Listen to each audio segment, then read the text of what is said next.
गिलगिट से लेकर पेशावर तक हर मीटिंग, हर साजिश, हर फुसफुसाहट रिकॉर्ड हो रही थी। दुश्मन सोच भी नहीं सकता था कि उसकी अपनी छाया अब भारत की नजर में है। 2 हफ्ते बाद एक छोटे से अफगान गांव से एक अजीब सी खबर आई। एक रहस्यमयी विस्फोट पहले लगा कोई आम हादसा है, लेकिन जब जांच हुई तो सब सन रह गए। जमीन के नीचे से मिला एक अमेरिकी डिवाइस, ऑर्बिटल पिंग मॉड्यूल। यह डिवाइस किसी भी देश की संचार व्यवस्था को मिनटों में बंद कर सकता था। भारत ने उसे जब डिकोड किया तो सच सामने आया। यह डिवाइस भारत को नहीं, तालिबान को फंसाने के लिए लगाया गया था, ताकि बगाराम में भारत की मौजूदगी को अवैध साबित किया जा सके। मतलब अमेरिका फिर वही पुराना खेल खेल रहा था।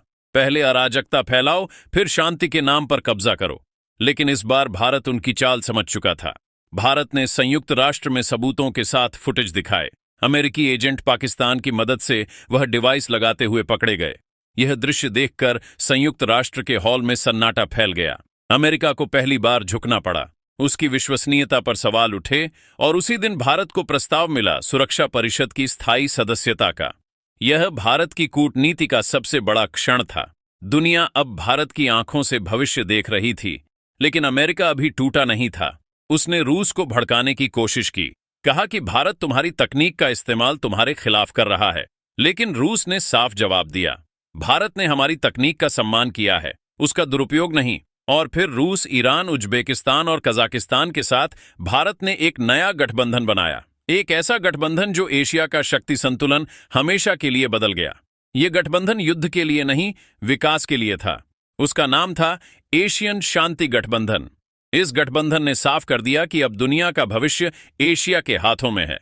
उधर अफगानिस्तान में एक नई सुबह जन्म ले रही थी।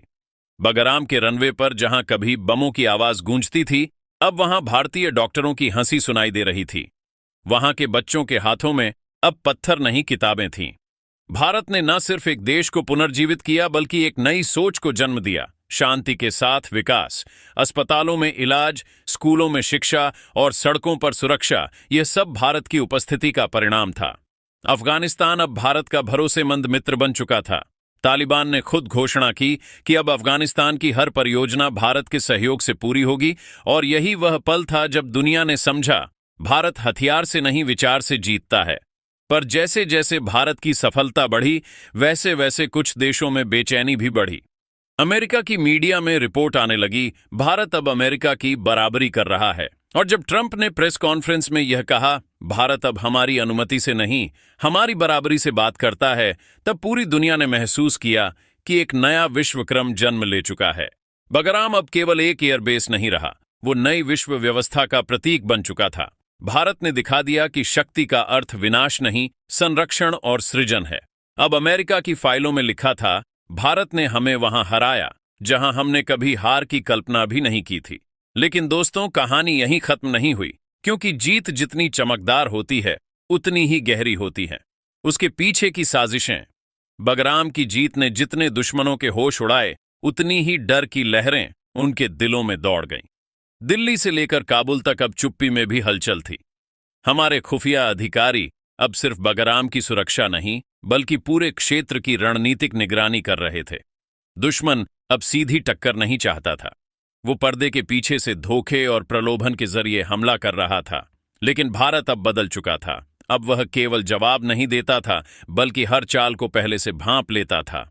हमारे वैज्ञानिकों और रणनीतिकारों ने मिलकर एक नया मंत्र दिया, सच्चा असलामतीकरण तब होता है जब मदद हथियार नहीं, विकास बनकर दी जाती है। और इस सोच ने दुनिया को बदल दिया। बगराम के बाहर जो स्कूल बने, वो सिर्फ इमारतें नहीं थे, वह उम्मीद के घर थे। सड़कों पर जो बच्चे खेल रहे थे, वो भारत के विश्वास का प्रतीक थे। जब उन बच्चों ने पहली बार किताबें खोली, तो अफगानिस्तान की मिट्टी मुस्कुरा उठी। अस्पतालों में दवाइयों की खुशबू बारूद की गंध को मात देने लगी, और भारत ने साबित किया कि असली जीत वो होती है जो इंसानियत के चेहरे पर मुस्कान लाए। धीरे धीरे बगराम से उठी यह लहर पूरी दुनिया में फैल गई।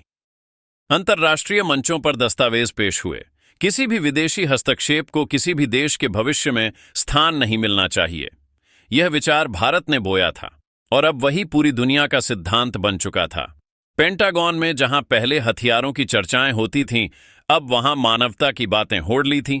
ताकत का अर्थ अब बदल चुका था। अब दुनिया जान चुकी थी असली शक्ति वही है जो संरक्षण दे, न कि विनाश। भारत ने पुराने दुश्मनों को दोस्त बना दिया, हिंसा की जगह सहयोग की नीति अपनाई और मानवता को अपना सबसे बड़ा हथियार बना लिया। अब दुनिया का हर कोना भारत को एक नई दृष्टि से देख रहा था। बगराम अब इतिहास की किताबों में नहीं, लोगों के दिलों में बस चुका था। वहां के आसमान में उड़ते विमानों पर तिरंगा झिलमिला रहा था, बच्चों की हंसी हवा में गूंज रही थी और डॉक्टरों की मुस्कान नई उम्मीदें बिखेर रही थीं। और इस तरह बगराम की वो रात जिसने कभी दुनिया को हिला दिया था, अब एक ऐसी सुबह में बदल गई जिसने दुनिया को जोड़ दिया। वो रात जब भारत ने अदृश्य दुश्मनों को हराया, वो सुबह जब भारत ने अदृश्य उम्मीदों को जन्म दिया। भारत ने साबित कर दिया, कोई भी ताकत चाहे कितनी भी बड़ी क्यों ना हो, भारत को पराजित नहीं कर सकती, क्योंकि भारत तलवार से नहीं, विचार से जीतता है।